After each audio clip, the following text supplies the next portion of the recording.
اللہ تبارک تعالیٰ نے جس وقت ناچ گانے کا زور تھا اس وقت داؤد علیہ السلام کو زبور دے کے بھیجی اس گانے بجانے کی ٹکر پہ.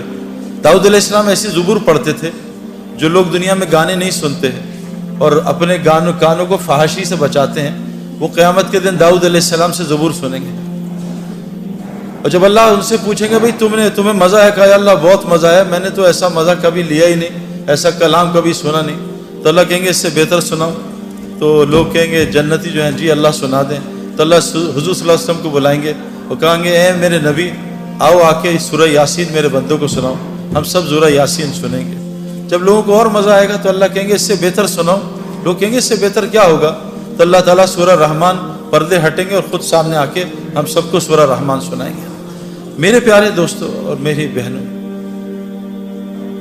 جب زبور آئی, جب میڈیا کا جب گانے بجانے کا دور تھا, اس کے بعد جب طب کا زمانہ تھا, اللہ تبارک تعالیٰ نے عیسیٰ علیہ السلام کو طب کے زور پہ ایسا زبردست عیسیٰ علیہ السلام کو اس زمانے میں عیسیٰ علیہ السلام کو دنیا میں بھیجا. پھر جب جادو کا زمانہ تھا اللہ نے موسیٰ علیہ السلام کے ساتھ معجزے دیے اور جادو کے طور پہ موسیٰ علیہ السلام کو بھیجا. جب شاعری کا زمانہ آیا تو اللہ تعالیٰ نے حضرت محمد صلی اللہ علیہ وسلم کو قرآن جیسے معجزے کے ساتھ شاعری کے طور پہ بھیجا. شاعر حیران پریشان, یہ کلام تو مخلوق کا ہو نہیں سکتا. آج میڈیا کا دور ہے, اللہ سب کو میڈیا کی لائن کے لوگوں کو سے دکھا رہے ہیں دیکھو کامیابی کہاں ہے ناکامی کہاں ہے. آپ میڈیا کے اور لوگ دیکھ لیں, مائیکل جیکسن کو دیکھ لیں, بیچارے کا اینڈ کیا ہوا ہے. وہ بیچارہ ڈپریشن اور ڈرگس کے اوور ڈوز سے مر گیا. ابھی دنیا کے ایک بہت بڑا سنگر تھا جو بچپن میں بھی اس کا فین تھا, اس کا نام تھا پرنس. ابھی اس نے خودکشی کر لی. میں US میں تھا, اس نے خودکشی کر لی. اس کے پاس دنیا کی ہر چیز تھی نا.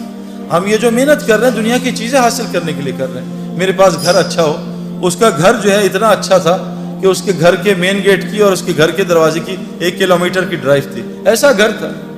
اس کے پاس گاڑی نہیں تھی, مرسیڈیز نہیں تھی, اس کا اپنا پرائیویٹ جیٹ پلین تھا اور ایسا خوبصورت پلین. ہر لڑکی اس کا دیوانی, ہر لڑکا اس کا دیوانہ. مال اس کے پاس زبردست, سب کچھ دنیا کی چیزیں تھیں لیکن سکون نہیں تھا. آج اس نے خودکشی کر لی. میرے پیارو اب تو یعنی یہ تو کوئی چھپی ڈھکی بات ہی نہیں ہے. لوگ کہتے ہیں یار قرآن, بعض لوگ کہتے ہیں یار نعوذ باللہ یار یہ پرانی کتاب ہے, آپ جو ہیں اس کا غلط مطلب نکالتے ہیں. ایسا تو کوئی مسلمان نہیں ہے جو قرآن کو غلط کہے, لیکن کہتے ہیں جی آپ اس کے ترجمے غلط کرتے ہیں, آپ اپنی مرضی کا دین نکال لیتے ہیں. میرے پیارو قرآن سب کو ہدایت تھوڑی دے گا. یہ گاڑی جو ہے سب کے لیے تھوڑی ہے. گاڑی تو صرف گاڑی بیٹھنے میں سب کے لیے ہے, لیکن گاڑی چلائے گا صرف ڈرائیور. اگر نان ڈرائیور ڈرائیونگ سیٹ پہ بیٹھ گیا گاڑی کو تباہ کرے گا, لوگوں کی جان کا بھی خطرہ, اپنی جان کو بھی خطرہ ہے. اس لیے قرآن نے پہلے ہی کہہ دیا کہ دیکھو اس سے سب کو ہدایت نہیں ملے گی, یہ صرف ہدی للمتقین ہے. اگر تم متقی نہ بنے تو قرآن تم کو گمراہ کر دے گا. یضل بہ کثیرا و یہدی بہ کثیرا. قرآن کثیر لوگوں کو جہنم میں ڈالے گا اور کثیر کو جنت میں ڈالے گا. میں آپ کو قرآن کی آیتیں سنا دوں. قرآن کس کو جنت میں ڈالے گا ہمیں کیا پتہ. ہم تو آج بالکل آنکھوں سے, بالکل جیسے لوگ آنکھوں سے اندھے ہوتے ہیں انہیں کچھ نظر نہیں آتا, ان کو سانپ اور رسی میں تمیز نہیں ہوتی. جن کے اندر تقویٰ نہیں ہوگا, جو متقی نہیں ہوں گے, وہ قرآن سے اندھے ہو جائیں گے, ان کو قرآن سمجھ ہی نہیں آئے گا. میں نے بھی قرآن سنا ہے, میں نے بھی بیانات سنے, لیکن مجھے قرآن سے کبھی ہدایت نہیں ملتی تھی. مجھے کیسے پتہ چلے گا میں ہدایت کے راستے میں؟ وہ بھی قرآن بتاتا ہے, وہ بھی ہمیں باہر جانے کی ضرورت ہے. تو سب سے پہلا جو یہ ہمیں مسئلہ ہے نا, یہ جو ہم دنیا کی دوڑ لگا رہے ہیں, اس لیے لگا رہے ہیں کہ میری دنیا بن جائے. اللہ کی قسم کھانے کو تیار ہوں, میں نے آج تک کسی کو دنیا کی دوڑ لگاتے دنیا بنتی نہیں دیکھی. نہ مائیکل جیکسن کی بنی, نہ پرنس کی بنی, جنید جمشید مرحوم اور میں بچپن میں جب ہم جوان تھے, بچپن جوانی میں, ایک سنگر تھا نروانا میں کرٹ کوبین. اس نے 2 سال میں 3 سال میں سارے ریکارڈز توڑ دیے. ہوا کیا کہ رات کو اٹھا, بیوی سے کہا میں جا رہا ہوں. کہاں جا رہا ہوں؟ ریوالور نکالی اور اپنے منہ میں 6 گولیاں مار کے اپنے آپ کو ہلاک کر دیا. ہم آسٹریلیا گئے تو ہمیں پتہ چلا ان ایکسیس کا لیڈ سنگر جو ہے نا آج سڈنی میں شو کر رہا ہے. ہماری ٹیم بڑی ایکسائٹڈ تھی. ہمیں پتہ چلا 1 رات پہلے اس نے پنکھے کے ہک کے ساتھ پھندا لگا کے خودکشی کر لی. اس کو کیا ہو گیا؟ یہ تو آسٹریلیا کا ٹاپ آدمی تھا, یہ تو بلینر تھا. انسان کے 2 شوق ہوتے ہیں, مشہور ہو جاؤں اور امیر ہو جاؤں. یہ تو سب کچھ تھا. تو یہ کیا ہوا کہ اس نے خودکشی کر لی؟ میں آپ کو پرسنل ایکسپیرینس نہیں, پرسنل ریسرچ سے بتا رہا ہوں. میں نے آپ کو کہا نا, ہر عورت مرد میں اللہ, ہر نفس میں اللہ نے 2 خواہشات رکھی ہیں, حب جاہ اور حب مال. مال کی محبت اور نفس کی محبت ہے. بھائی آپ تصویریں کھینچو گے تو ڈسٹریکشن ہوگی نا, وہ سارے آپ کی طرف دیکھیں گے نا پلیز. تو مال کی محبت اور جاہ کی محبت, مجھے لوگ پہچانے, میرے پاس مال ہو تاکہ میرے کام بن جائے. مائیکل جیکسن, کرٹ کوبین, ان ایکسس کا لیڈ سنگر, میراڈونا فٹ بال کا ٹاپ, دنیا اس 100 سال کا سب سے بڑا ایتھلیٹ میراڈونا, کیا حال ہے اس کا. تو میں ان آنکھوں سے نہیں, میں ان آنکھوں سے پوری دنیا ٹریول کر کے بتا رہا ہوں. میں یو ایس کینیڈا بہت گیا ہوں, میں یورپ بہت گیا ہوں, میں انڈیا شری لنکا بنگلہ دیش بہت گیا ہوں, میں آسٹریلیا نیوزی لینڈ ٹریول کیا ہے, پاکستان پورا ٹریول کیا ہے.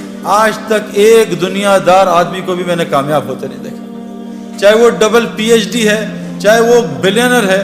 میں ساؤتھ افریقہ میں جو ہمارا کرکٹ میچ پہلا ہوتا تھا, وہ بلینر آدمی ہے جو گولڈ مائن کا مالک ہے. ہمارا پہلا فرینڈلی میچ اس کے گھر میں گراؤنڈ ہے, اس کے گھر کے اندر کرکٹ گراؤنڈ ہے, پورا کرکٹ گراؤنڈ ہے, وہاں ہوتا تھا. میں نے اس کی زندگی بھی دیکھی ہے, میں نے پوری دنیا پھر کے دیکھ لی ہے. ایک آدمی بھی جس لائنوں میں ہم لگیں ایک کو بھی کامیاب نہیں دیکھا. کامیابی کیا ہوتی ہے؟ دل کا سکون. میں نے دل کا سکون کسی کے اندر نہیں دیکھا. کامیابی کیا ہوتی ہے؟ مجھے رات کو نیند آئے. پوری دنیا رات کی نیند سے محروم ہے. جب سونے کا وقت ہے جاگتے ہیں, جب جاگنے کا وقت ہے اس وقت نیند آتی. کبھی آج تک کسی کیشیئر کو نوٹ گنتے ہوئے نیند نہیں آئے گی, لیکن جو تسبیحات پڑھتے ہیں وہ آدھی تسبیح میں ان کو نیند آ جاتی ہے. میرے پیارے دوستو, بہت بڑا مسئلہ ہے جو ہم نے موت سے پہلے حل کرنا ہے. یہ جو ایگزامینیشنز ہیں نا, یہ خدا نہ خواستہ فیل ہو گئے, اگلے سال پھر ہم ایگزامینیشنز دے دیں گے. لیکن اگر خدا نہ خواستہ قبر کے ایگزامینیشن میں فیل ہو گئے تو اللہ نے اس آدمی کا نعرہ قرآن میں بیان کیا ہے. وہ کہے گا, یا اللہ ربنا ابصرنا وسمعنا فرجعنا نعمل صالحا انا موقنون. اے اللہ, میں نے آنکھوں سے دیکھ لیا, میں نے ان کانوں سے سن لیا, فرجعنا نعمل صالحا, اے اللہ مجھے واپس لوٹا دے, اب میں نیک عمل کروں گا. انا موقنون, اے اللہ مجھے پورا یقین آ گیا. لیکن حضور صلی اللہ علیہ وسلم نے فرمایا, یہ مرنے سے پہلے تو موقع ہی موقع ہیں, اتنے موقع ہیں کہ آپ سوچ نہیں سکتے. یعنی ایک آدمی جو موسیٰ علیہ السلام کے قوم میں تھا, جس کی گناہ کی نحوست سے بارش نہیں ہو رہی تھی, اس نے دل میں توبہ کر لی. موسیٰ علیہ السلام آئے, اس نے دل میں توبہ کر لی اور موسیٰ علیہ السلام کو پتہ نہیں چلا, اور اس کی دل کی توبہ اللہ نے سنی اور اس کو معاف کر کے بارش کر دی. موسیٰ علیہ السلام نے کہا, یا اللہ میں نے تو ابھی توبہ ہی نہیں کرائی, تو نے بارش کر دی. کہا موسیٰ, اس نے مجھ سے معافی مانگ لی. کہ اللہ معافی مانگ لی, مجھے نام بتا. کہا موسیٰ, جب گناہ گار تھا اس کا نام چھپایا تھا, اب تو میرا ولی دوست بن چکا, اب اس کا نام تجھے کیسے بتا. اللہ نے اس کو معاف کر دیا. ایک آدمی نے بوکھلاہٹ میں موت کے قریب کہا اپنے گھر والوں کو کہ میں بہت گناہ گار ہوں, کوئی نیکی نہیں ہے, جب میں مر جاؤں تو میرے جسم کو جلا دینا, آدھی راکھ سمندر میں آدھی راکھ خشکی میں ڈال دینا. جب وہ اللہ کے پاس پہنچا, روحیں یا علیین جاتی ہیں یا سجین جاتی ہیں. جب روح اللہ کے سامنے حاضر, اللہ نے کہا کیا کیا؟ کہ اللہ تیرے ڈر سے کیا. اللہ نے کہا جا, تجھے معاف کر دیا, اس کو جنت میں ڈال دیا. میرے پیارے دوستو, اللہ بڑا رحیم کریم ہے, لیکن موت سے پہلے, موت سے پہلے ہے. موت کے بعد حضور صلی اللہ علیہ وسلم نے کہا کہ جب دیکھ لے گا, سنے گا اللہ لوٹا دے, تو یہ جب جہنم کو دیکھے گا تو انگوٹھا چبائے گا اور پورا بازو کھا جائے گا, اس کو ہوش نہیں ہوگا. اور کہا اتنا روئے گا, اتنا روئے گا, یہاں کا ایک آنسو پوری جہنم کی آگ کو بجھا دے. ایک آنسو, اللہ کی یاد میں تنہائی میں بیٹھ کے آنسو آ گیا, یہ آنکھ کر قیامت کے دن اللہ کے سامنے روئے گی نہیں, یہ خوش آنکھ ہوگی. یہاں ایک آنسو پوری جہنم کی آگ کو بجھا دے. حضور صلی اللہ علیہ وسلم نے کہا مرنے کے بعد گناہ گار اتنا روئے گا کہ اس کے آنسو کی جگہ خون نکل آئے گا, اور اتنا خون نکلے گا تو آرام سے کشتی چلاؤ گے, اللہ اس کے گناہ کو معاف نہیں کرے گا. میرے پیاروں, مرنے سے پہلے ہمیں کامیابی تلاش کرنی ہے. یہ کامیابی ہے کہ ساری دنیا کے لوگ رزق کے لیے تنگ ہیں. رزق موت سے زیادہ انسان کا تعاقب کرتا ہے. اور آج مسلمان جو دنیا کا دلہا ہے کائنات کا, دلہا دلہن کی شادی پہ باراتی کس کی وجہ سے کھانا کھاتے ہیں؟ دلہا دلہن کی وجہ سے. کبھی آپ نے دیکھا ہے کوئی پاگل باراتی جو ہے, دلہا دلہن جو ہے, وہ کونے میں بیٹھ کے رو رہے ہو کہ ہائے اللہ ہمارے کھانے کا کیا ہوگا؟ یہ تو پاگل ہے جو کھانے کے لیے رو رہے ہیں. ان کی برکت سے تو اللہ باراتیوں کو کھانا کھلا رہا ہے. آج کائنات کے دلہا دلہن پوری دنیا میں رزق کے لیے ذلت اٹھا رہے ہیں. انہوں نے ایک اللہ کی غلامی کو چھوڑا, پوری دنیا مسلمانوں کو اللہ نے ان کا غلام بنا دیا, جن کو اللہ نے قرآن میں کہا یہ جانوروں سے بدتر ہے. آج ساری دنیا کے مسلمانوں کے پڑھے لکھے ان کے نوکر ہیں, اللہ کی قسم, جو اللہ نے قرآن میں کہا جانور سے بدتر ہے. کیوں میرے پیاروں؟ اور ایک کی زندگی میں نے بنتی نہیں دیکھی. ابھی یو ایس میں 2 مہینے رہا, اپنے دوستوں سے ملا, پریشان پریشان پریشان. کوئی فیملی لائف نہیں, چہروں پہ ہلکے پڑے ہوئے, بال اڑے ہوئے, اینکیں لگی ہوئی ہیں, پیٹ نکلے ہوئے, شکل حالت عجیب سی. میرے پیاروں, جنید جمشید کی اینڈ آپ نے آنکھوں سے دیکھ لیا. آپ نے پوری دنیا میں, پوری دنیا کے لوگ اس کے اسکالر کہہ رہے ہیں, اسکالر جنید جمشید. وہ کہاں سے اسکالر آ گیا میرے پیاروں؟ کہاں ناچنے گانے والا, کہاں لوگ برا. جس وقت اس کا جنازہ ہم رکھ رہے تھے تو اس وہ جو علاقہ تھا جہاں سارے بڑے بڑے مشائخ دفن ہوئے ہیں, سارے جن کے, یعنی کہا حضرت عبداللہ بن مسعود فرماتے ہیں زندہ کی تباہ کبھی نہ کرنا. زندہ کے پیچھے کوئی میرے پیچھے چل پڑے سیدنا, نہیں, مرنے کا کوئی پتہ نہیں اس کا کیا ہو, ہمیشہ مروں کی تباہ کرنا. وہاں سارا وہ بلاک ہے جو مرا ہوا ہے, اور کیا ان کا مرنے کے بعد لوگوں کی ہدایت کا وہ ذریعہ بنے.